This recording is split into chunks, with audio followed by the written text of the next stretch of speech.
ఈరోజు మనం కార్తీక పురాణం 19వ అధ్యాయం చదువుదామండి. జ్ఞాన సిద్ధుడిట్లు స్తుతి చేశాను. వేదవేత్తలు మిమ్ములను వేదవేద్యునిగాను, వేదాంతములందు ప్రతిపాదింపబడిన వానినిగాను, గుహ్యమైన వానిగాను, నిశ్చలునిగాను, అద్వితీయునిగాను తెలుసుకొనుచున్నారు. చంద్రసూర్య శివ బ్రహ్మాదుల చేతను రాజుల చేతను స్తుతించబడు రమ్యములైన మీ పాద్మపద్మములను నమస్కరించుచున్నాము. వాక్యములతో జప్పశక్యముగాని వాడవు, శివునిచే పూజింపబడిన పాదపద్మములు కలవాడవు, సంసార భయమును తీసివేయు సమర్థుడవు, జన్మ సంసార సముద్రమందున్న శివాదుల చేత నిత్యం కొనియాడబడువాడవు, చరాచర ప్రాణులచే స్తుతింపబడిన వాడవు. పంచమహాభూతములు చరాచర రూపములైన అన్ని భూతములు నీ విభూతి విస్తారమే. శంకరునిచే సేవింపబడిన పాదాలు కలవాడా, మీరు పరము కంటే పరుడవు. నీవే ఈశ్వరుడువు.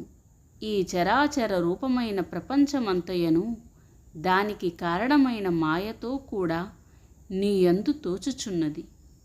త్రాడునందు పాము భ్రాంతి వలె, పూలమాల భ్రాంతి వలె తోచుచున్నది అనగా లేదని భావము. ఓ కృష్ణ, నీవు ఆది మధ్యాంతములందు ప్రపంచమంతటానూ ఉన్నావు. భక్ష్య భోజ్య చోష్య రూప చతుర్విధాన్న రూపుడవు నీవే. యజ్ఞరూపుడవు నీవే. నీ సంబంధియు పరమ సుఖప్రదమును అయిన సచ్చిదానంద స్వరూపమును చూచిన తరువాత ఈ జగము వెన్నెలయందు సముద్రము వలె తోచును. ఆనంద సముద్రము నీవే. నీవే ఈశ్వరుడవు. నీవే జ్ఞానస్వరూపుడవు. సమస్తమునకు నీవే ఆధారము. సమస్త పురాణసారము నీవే అగుదువు. నీ వలననే సమస్తము జనించును, నీ యందే లయించును. నీవు ప్రాణుల హృదయమందుండు వాడవు. ఆత్మస్వరూపుడవు, అఖిలవంద్యుడవు.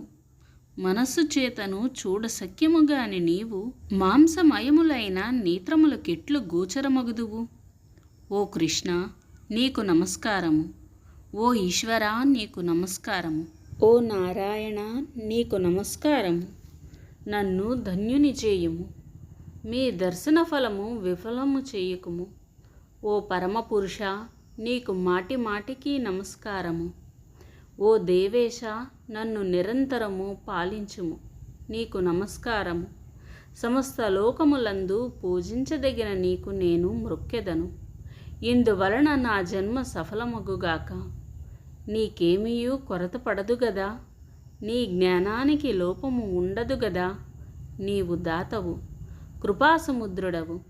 నేను సంసార సముద్రమగ్నుడనై దుఃఖించుచున్నాను. కాబట్టి సంసార సముద్రమునందుబడియున్న నన్ను రక్షించుము. శుద్ధచరిత ముకుంద, దుఃఖితుడునగు నన్ను రక్షింపుము. త్రిలోకనాథ నమస్కారము. త్రిలోకవాసి నమస్కారము. అనంత ఆదికారణ పరమాత్మ నమస్కారము.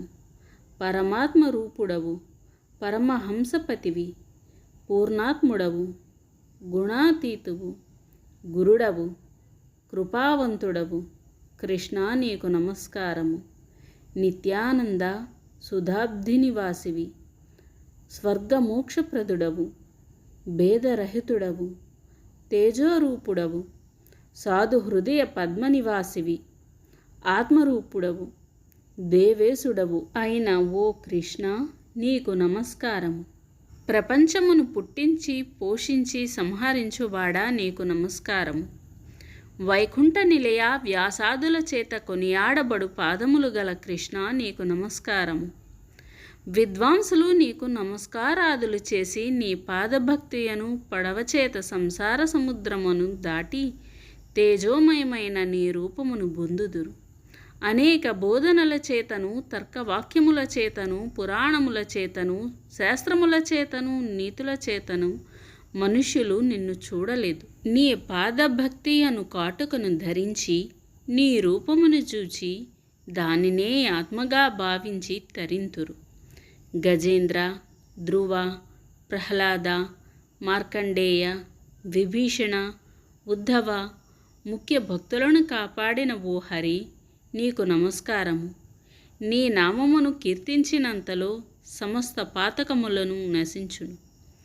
ఆశ్చర్యము, ఒక్కమారు నీ నామ సంకీర్తన చేయువాడు నీ పదసన్నిధికి చేరును. కేశవ, నారాయణ, గోవింద, విష్ణు, జిష్ణు, మధుసూదన, దేవ, మహేశ, మహాత్మా, త్రివిక్రమ, నిత్యరూప, వామన, శ్రీధర, హషికేశ, పద్మనాభ, దామోదర, సంకర్షణ, నీకు వందనములు. ఓ కృపానిధి, మమ్మల్ని రక్షించుము.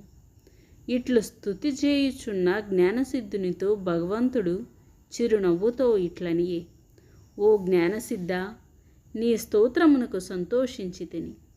నా మనస్సు నీ స్తోత్రముతో ప్రసన్నమైనది. వరమిచ్చెదను, కోరుకొనుము అని విష్ణువు పలికెను. జ్ఞానసిద్ధుడిట్లడిగెను, గోవింద, నా యందు దయయున్న ఎడల నీ స్థానమును ఇమ్ము. ఇంతకంటే వేరు ఏ ఇతర వరము కోరను. భగవంతుడిట్లు చెప్పెను, ఓ జ్ఞానసిద్ధ, నీవు కోరినట్లగును. కానీ ఇంకొక మాట చెప్పెదను వినుము. లోకమందు కొందరు దురాచారవంతులై ఉన్నారు, బుద్ధిహీనులై ఉన్నారు. వారి పాపములు నశించి వారికి ముక్తి కలిగడి ఉపాయమును చెప్పెదను వినుము. ఓ మునీంద్రులారా, మీరందరూ వినుడు. నే చెప్పెడి మాట ప్రాణులకు సుఖదాయకము. నేను ఆషాఢ శుక్ల దశమి నాడు లక్ష్మితో కూడా సముద్రమందు నిద్రించెదను. తిరిగి కార్తీక శుక్ల ద్వాదశి నాడు మేల్కొనెదను. కాబట్టి నాకు నిద్రాసుఖము ఇచ్చడి ఈ మాస చతుష్టయమునందు శక్తి వంచన చేయక వ్రతాదులను ఆచరించు వారికి పాపములు నశించును, నా సన్నిధియు కలుగును. నాకు నిద్ర సుఖప్రదమైన ఈ మాస చతుష్టయమందు వ్రతమాచరించని వాడు నరకమందు పడును. ఓ మునీశ్వరులారా, నా ఆజ్ఞ మీద భక్తివంతులైన మీరు ఇష్టార్థదాయకమైన ఈ వ్రతమును తప్పక చేయండి. ఇంకా అనేక మాటలతో ఏమి పని ఉన్నది? ఎవడు మూఢుడై చతుర్మాస్య వ్రతమును చేయడో వాడు బ్రహ్మహత్యా ఫలమును పొందును. నాకు నిద్ర గాని, మాంద్యము గాని, జాడ్యము గాని, దుఃఖము గాని, జన్మజరాదులు గాని, లాభాలాభములు గాని లేవు అనగా ఈ నిద్రాదులకు భయపడి నేను సముద్రమందు శయనించలేదు. నా భక్తి గల వారెవ్వరో భక్తి లేని వారెవ్వరో పరీక్షించి చూతమని నిద్రయను వంక పెట్టుకుని శయనించెదను. కాబట్టి నా ఆజ్ఞను అనుసరించి నాకిష్టమైన చతుర్మాస్య వ్రతము చేయువారు విగత పాపులగుదురు, నాకు ఇష్టులగుదురు. నీచే చేయబడిన ఈ స్తోత్రమును నిత్యము త్రికాలమందు పఠింపు వారికి నా భక్తి స్థిరమై అంతమందు నా లోకమును చేరి సుఖింతురు. హరి ఇట్లు చెప్పి లక్ష్మితో కూడా ఆషాఢశుద్ధ దశమి నాడు పాల సముద్రమందు నిద్రించుట కొరకు వెళ్ళి ఆదిశేషుని తల్పమందు శయనించెను. అంగీరసుడిట్లు పలికెను, ఓయి, నీవడిగిన ప్రశ్నకు సమాధానముగా ఈ చతుర్మాస్య వ్రతమును సర్వఫలప్రదము, అన్ని వ్రతములలోనూ ఉత్తమోత్తమమైనది. పాపవంతులు గాని, దురాత్ములు గాని, సాధువులు గాని ఎవరైనను హరిపారాయణులై ఈ 4 మాసాలు చతుర్మాస్య వ్రతమును చేయవలెను. బ్రాహ్మణులు, క్షత్రియులు, వైశ్యులు, శూద్రులు, స్త్రీలు, యతులు, ఇతరులు అందరూ ఈ వ్రతమును విష్ణు ప్రీతి కొరకై చేయవలెను. ఈ చతుర్మాస్య వ్రతమును పుణ్యస్త్రీ గాని, విధవ గాని, శ్రమణి గాని, లేక సన్యాసిని గాని తప్పక చేయవలెను. మోహము చేత చతుర్మాస వ్రతము చేయకున్న ఎడల శుచిత్వము లేక బ్రహ్మహత్యా పాపములు పొందును. మనోవాక్యములను శుద్ధము చేసుకొని చతుర్మాస్యమునందు హరిని పూజించువాడు ధన్యుడగును. చతుర్మాస్య వ్రతమాచరించని వాడు 1,000,000 జన్మములందు కళ్ళు ద్రాగువాడు పొందెడి గతిని పొందును. సందేహము లేదు. పరమాత్మ దృష్టి చతుర్మాస్య వ్రతమాచరించిన వాడు గోహత్య చేసిన వాని ఫలము పొందును. ఈ ప్రకారముగా వీలు చేసుకొని ఏ విధముగానైనను చతుర్మాస్య వ్రతం ఆచరించువాడు 100 యజ్ఞముల ఫలముంది అంతమందు విష్ణులోకమును చేరును. జ్ఞాన సిద్ధాదులిట్లు హరి యొక్క మాలను విని చతుర్మాస్య వ్రతమును చేసి వైకుంఠలోక నివాసులైరి. ఇది శ్రీ స్కంద పురాణే కార్తీక మహత్యే ఏకోనవింశాధ్యాయ సమాప్తః.